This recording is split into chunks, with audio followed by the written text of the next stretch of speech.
Pamikendry hatrany ny hoavin'ny tanora malagasy ny sekoly ambony ISM Advancé maro ireo lalam-piofanana azon'izy ireo arahina ao anatin'izao fidirana taom-pianarana vaovao izao.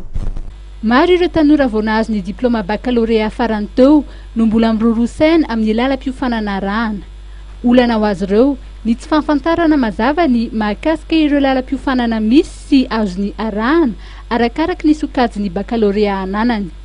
Raha ny ISM Advancé etsy Ambohijatovo sy Tsaralalàna izay sekoly ambony tsy miankina amin'ny fanjakana dia efa nanomboka ny taona 20 sy 2009 izy ireo no nanofana ireo tanora mba ahazo ny diplôma licence sy master amin'ireo lalam-piofanana enina misy ao aminy dia ny gestion et management, marketing et commerce, informatique, génie civil, tourisme ary ny droit.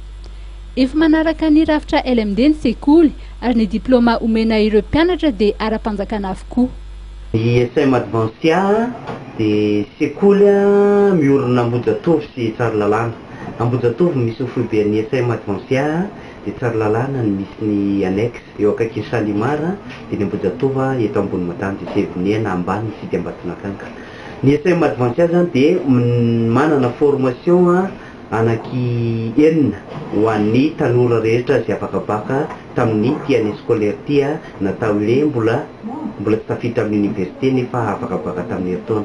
Manana izay formation en gestion et management, commerce et marketing, de génie civil, de informatique, de tourisme, hôtellerie, restauration, de droit. Ireo sy domaine de formation ireo zany no offre tokanay manokana ho an'ny étudiants afakabaka tamin'ny année scolaire 2014-2015 lasa teo iny.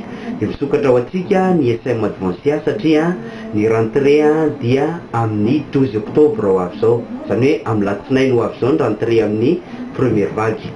Somary limité ihany ny effectif ao anatin'io satria napetraka mihitsy hoe 12 ny isan'ny ankizy anaty salle de classe minimum ary 30 ny maximum.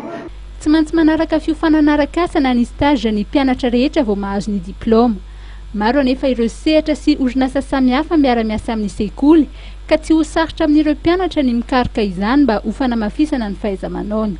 Tsy atao ambanin-javatra ny fampianarana ka tsy maintsy mpampianatra manana traikefa sy efa zadra rano manofana azy ireo ho tonga manam-pahaizana.